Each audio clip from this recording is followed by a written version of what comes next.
Dans cette vidéo, nous allons parler du meilleur investissement pour 2024. Le meilleur investissement que vous devez faire en 2024. Et non, ce n'est pas l'investissement dans le e-commerce. Non, ce n'est pas l'investissement sur soi ou ce genre de choses-là que vous avez l'habitude d'entendre. Dans cette vidéo, je vais vous parler du meilleur investissement que vous pouvez faire, le meilleur secteur d'activité dans lequel vous pourrez investir pour avoir des résultats en 2024. Let's go. Alors, tout est parti d'un message que j'ai reçu d'un membre de ma communauté, enfin, pas d'un membre de ma communauté, d'un membre de ma formation, Ecom Africa, qui vit au Gabon, d'accord? Il me dit, bonsoir coach Meryl, comment allez-vous? Besoin d'une orientation sur mon investissement récent, s'il vous plaît. En fait, avec mon business, j'ai pu cumuler un bénéfice de 4 millions. Donc, grâce au e-commerce en Afrique, il a pu cumuler un bénéfice de 4 millions. Et dans les 4 millions, j'ai enlevé 2 millions pour acheter un snack bar. Les autres 2 millions, j'ai rajouté de la marchandise. J'aimerais savoir si c'est un bon investissement. Car actuellement, je me pose beaucoup de questions comme quoi j'aurais dû chercher à louer un local et équiper le local pour les bureaux de mon entreprise en ligne. J'aimerais juste savoir votre point de vue à ce sujet, s'il vous plaît. Et déjà que le snack n'est pas encore rentable. Donc lui, c'est un membre de ma formation qui a pris ma formation e-commerce Africa, e-commerce Africa du moins, qui a pu cumuler, mettre de côté 4 millions de bénéfices. D'accord? Et dans les 4 millions, il a pris 2 millions pour acheter un snack bar. Donc les snack bars, vous voyez de quoi il s'agit. Et les 2 autres millions, il a réinvesti ça dans le stock de son business e-commerce. Et il voudrait savoir maintenant si c'est un bon investissement ou pas. Parce que son snack n'est pas encore rentable. Et c'est de ça que je vous parlais dans cette vidéo. En effet, un jour, il y a un milliardaire américain qui s'appelle Dave Ramsey qui a été interviewé par un jeune YouTuber, un jeune podcasteur, d'accord? Et ce jeune-là est dans la niche de l'immobilier, je crois. Et donc, le jeune lui demandait en fait au milliardaire spécialisé en investissement, parce que lui, l'investissement, c'est son truc en fait. Il demandait à ce milliardaire-là comment est-ce qu'il a fait, enfin, comment est-ce qu'il peut juger. Il demandait au milliardaire en fait de juger son portefeuille d'investissement. C'est-à-dire, il présente au milliardaire les investissements qu'il a fait et il veut que le milliardaire Dave Ramsey lui dise si son portefeuille est bon, s'il a fait de très bons investissements ou s'il a fait des mauvais investissements. Et Dave Ramsey a vu que son portefeuille était composé à 80% d'immobilier et à 20% d'investissement boursier. Donc 80% d'investissement immobilier et 20% d'investissement boursier. Et quand Dave Ramsey a vu ça, Dave Ramsey lui a posé une question. Et la question est la suivante. Quels sont les domaines dans lesquels tu as le plus de connaissances? C'est-à-dire, 80% des connaissances que tu as se situent dans quel domaine et 20% des connaissances que tu as se situent dans quel domaine? Et le YouTuber lui a répondu avec du recul, 80% des connaissances que j'ai sont dans la niche de l'immobilier parce que j'ai passé toute ma vie à me cultiver sur l'immobilier, à me renseigner, à me former et à pratiquer de l'immobilier. Donc j'ai 80% de mes connaissances, on va dire, dans l'immobilier et les 20 autres pourcents dans la bourse. Et Dave Ramsey lui a répondu ceci.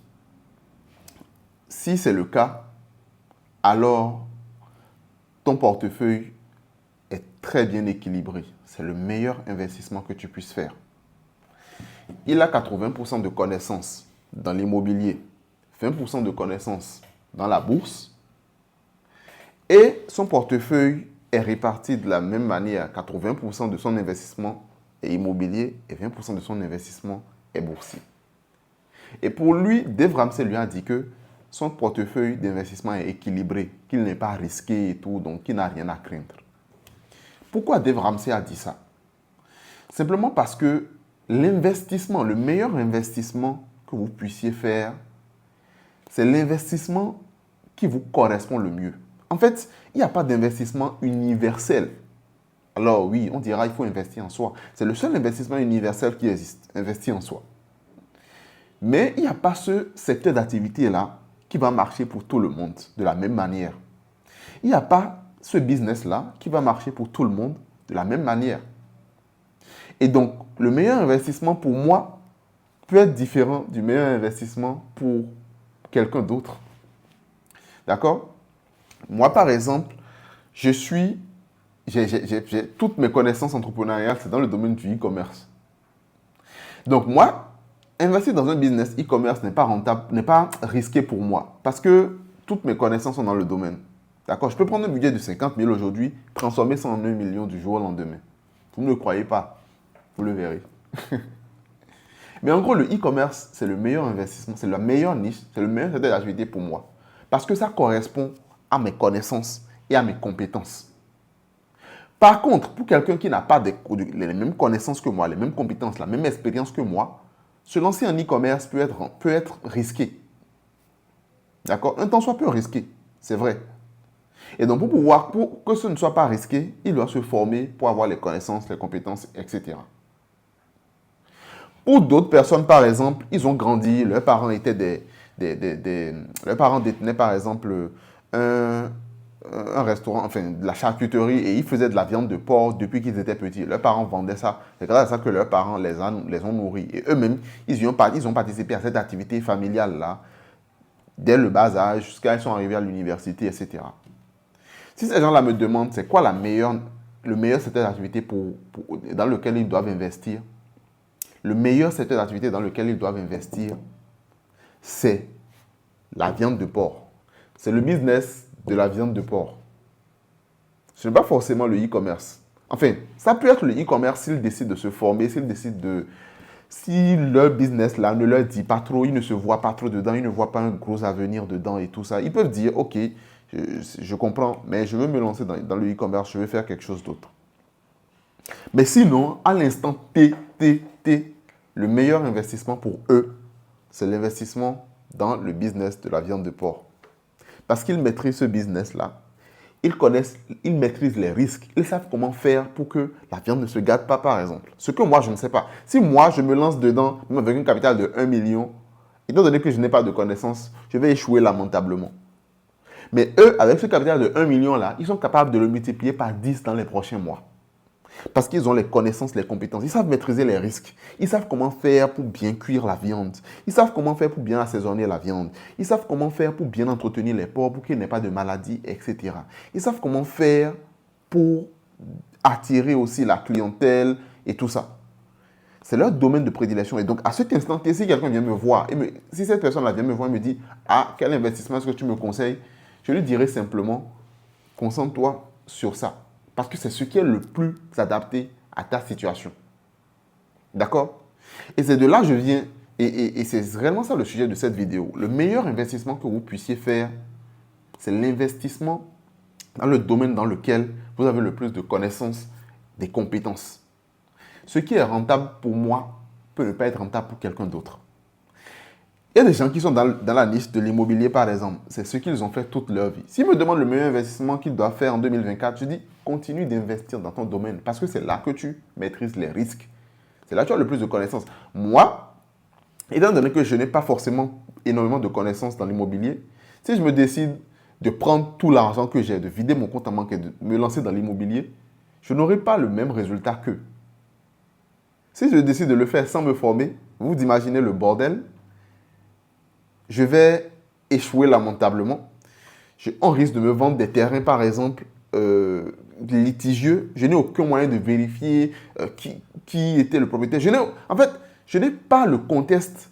Je n'ai jamais vécu cette situation-là pour savoir, avant d'acheter un terrain, tu dois faire ci, tu dois faire ça. Moi, je vais seulement acheter ça de façon aveuglée. Je vais seulement acheter ça à l'aveuglette. Je vais construire sans avoir peut-être mon permis de construire. Ils vont venir casser après. Je vais me rendre compte que l'état des lieux n'a pas été fait dans ma zone. Et donc, mon terrain était en fait sur la voie. Ce genre de choses-là. Simplement parce que je n'ai pas les connaissances, les compétences pour m'acheter un immobilier. En revanche, on vient dans mon domaine du e-commerce, du marketing digital et tout. On me donne un capital. Je sais que ça, c'est la meilleure des choses pour moi. Je sais que c'est le meilleur profil pour moi. Et donc, pour cet élève-là, il a donc réussi à générer 4 millions grâce à son business e-commerce. La moindre des choses qu'il devrait faire, c'était juste d'investir en retour ces 4 millions-là dans son business. C'était le meilleur investissement qu'il pouvait faire ça. Parce que se lancer dans un snack bar, il n'a aucune expérience en la matière. Il ne sait pas comment ça marche. S'il engage des gens, il est fort probable que ses employés le dupent. Il est fort probable que ses employés le volent. Parce qu'il ne connaît pas le circuit, il ne connaît rien, il n'en sait rien en fait. Et donc, l'investissement qui peut être rentable peut-être pour un ami qu'il a vu, le snack bar, ça marche bien chez toi, hein, sera un échec total chez lui. Tout est fonction de vos connaissances, de vos compétences. Et dans le truc, il disait, j'allais investir dans des bureaux pour développer mon entreprise en ligne. Mais ce n'est pas forcément le meilleur investissement à faire en ce moment-là. Si tu as 4 millions, tu n'es pas encore au niveau des bureaux en fait. Si tu as 4 millions, ce que tu dois faire, c'est réinvestir encore en publicité, réinvestir en stock, peut-être te diversifier vers d'autres pays. Mais en gros, tu dois penser à l'acte que tu vas poser qui va avoir un impact considérable sur tes revenus. Investir dans un bureau, par exemple, n'aura pas un impact significatif sur tes revenus dans l'immédiat. Ça n'aura pas un impact significatif. Par contre, investir dans le stock, investir dans la publicité, ça oui. Et après, quand tu atteindras les 10 millions peut-être, tu peux dire, ok, je peux louer maintenant des locaux pour être beaucoup plus productif, etc. Mais avant, ce n'est pas nécessaire. Et donc, le meilleur domaine dans lequel vous devez investir, c'est votre domaine de prédilection. C'est votre domaine de prédilection, les amis. Alors oui, parfois, il y a aussi ce truc-là qui arrive en Afrique. D'accord? On n'a pas un appétit assez gros. Lorsqu'on commence à gagner plusieurs millions, on commence déjà à dire, je dois diversifier. Quelques millions, ça suffit déjà pour l'Africain pour qu'il dise, je vais diversifier. Mais ce n'est pas comme ça qu'on bâtit de grands business. Ce n'est pas comme ça qu'on va devenir milliardaire. D'accord? Il y a beaucoup de gens, on se satisfait rapidement. Vous voyez? Parce que ici, le loyer est à 30 000 francs. Bon, avec ces 4 000 francs, tu peux avoir un loyer décent. Donc, quand les gens gagnent 2 millions par mois, ils se disent déjà, je suis arrivé, il est temps que je diversifie. Sous d'autres cieux, ce n'est pas ça. En Europe, par exemple, le loyer est à 1 500 euros. Quand vous gagnez 2 millions par mois, vous n'êtes rien du tout. Donc, vous devez continuer de vous chercher. Donc, ça pousse les gens à viser beaucoup plus haut, beaucoup plus loin, beaucoup plus loin, beaucoup plus loin. Et c'est peut-être quand les gens arrivent à 100 000 euros par mois qu'ils se disent maintenant, il est peut-être temps de diversifier. Mais ici, on n'a pas un appétit aussi gros. On est dans un continent qui est pauvre et tout. Et donc, quand on a un peu d'argent, on pense directement à la diversification. Mais ce n'est pas forcément la meilleure des choses à faire.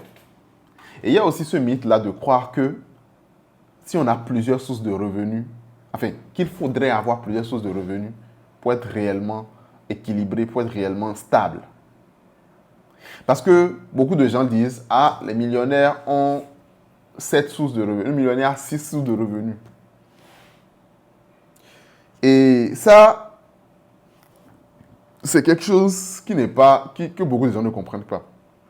Parce que ce que beaucoup de gens comprennent par là, c'est que si je veux gagner beaucoup d'argent, je dois avoir plusieurs sources qui me rapportent beaucoup d'argent. Et je vais peut-être me lancer dans plusieurs choses à la fois et une marchera. Une chose marchera. À force de conjuguer plusieurs lèvres à la fois, je vais finir par en attraper un.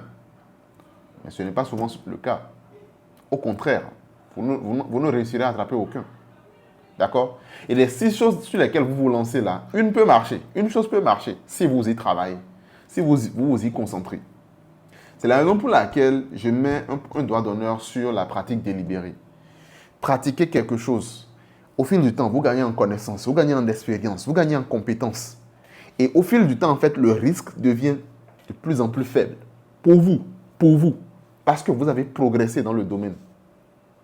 Si je suis un chirurgien qui fait 20 ans d'opération, j'ai pratiqué la même opération pendant 20 ans, les débuts, ça peut être difficile, je peux rater mon coup. Mais si à chaque fois je pratique, j'apprends ce que j'ai fait de mal, j'apprends de mes erreurs, je progresse.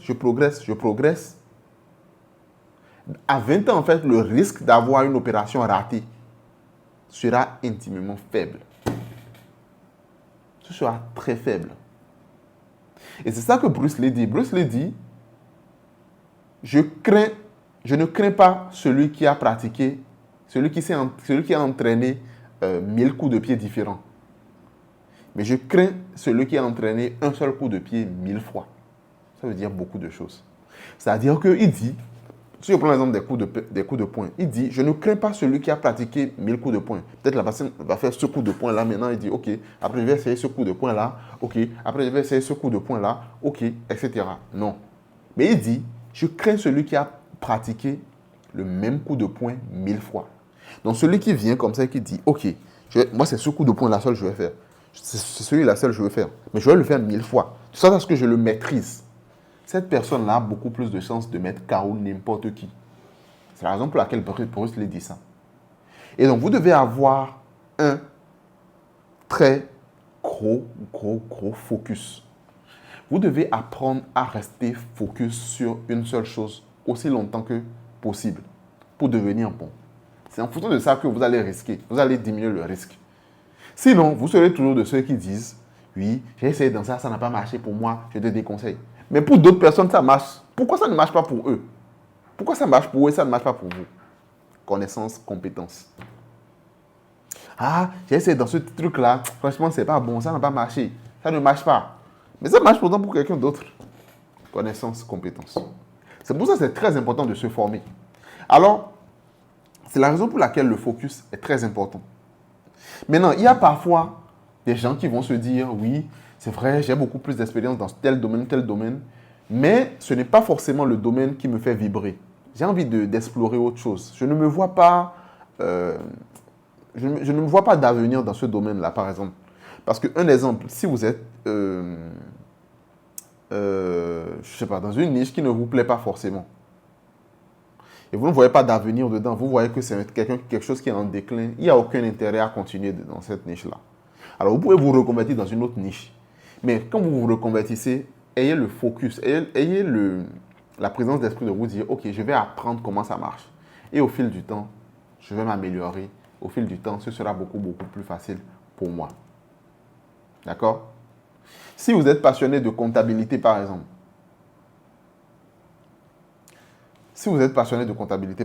vous travaillez en tant que comptable quelque part, vous voulez réinvestir, vous avez un petit cabinet comptable où vous gérez la comptabilité des gens. Vous avez un bac+3 peut-être à l'heure actuelle. Vous gérez la comptabilité des gens. Vous gagnez peut-être, vous avez 4 clients, vous gagnez 200 000 francs par mois. C'est à raison de 100 000 et de 50 000 francs par client. Je dis n'importe quoi.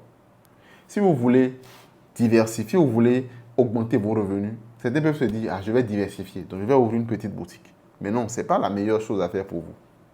Ce que vous devez faire, c'est économiser, d'accord, pour devenir expert comptable. Là, vous pourrez passer de 200 000, 300 000 à 1 million, 2 millions par mois. Et de ce niveau-là, vous pouvez encore réinvestir dans des certifications, d'accord, prendre une certification de HEC, de Harvard, de ces genres d'écoles-là, pour être beaucoup plus lourd, beaucoup plus ancré. Là, vous vous enracinez dans votre domaine davantage. Et vous pourrez grandir. Vous pourrez grandir. Malheureusement, aujourd'hui, beaucoup de gens sont déconcentrés. C'est, je vais faire ceci, je vais faire ceci. Ah, ceci marche. Hein. Ah, tu n'as pas un domaine dans lequel je vais investir. Restez focus. C'est comme ça que vous allez grandir. Maintenant, comme je le disais tantôt, il y a certains qui disent, ce domaine-là ne me plaît pas. Moi, par exemple, à un niveau donné, je faisais de la comptabilité et tout. Et je pensais que j'étais passionné, mais en fait, non, ça ne m'intéressait plus trop. Mon rêve, c'était de devenir expert comptable, par exemple, mais ça ne m'intéressait plus trop. Et quand je me suis lancé dans l'entrepreneuriat, j'ai vu le e-commerce. Ça, c'est quelque chose qui m'a parlé tout de suite. Et donc, ne pensez pas que moi aussi, je n'ai pas des tentations. D'accord? Ne pensez pas que je n'ai pas des tentations. Vous savez, plus vous gagnez de l'argent, plus vous avez des tentations.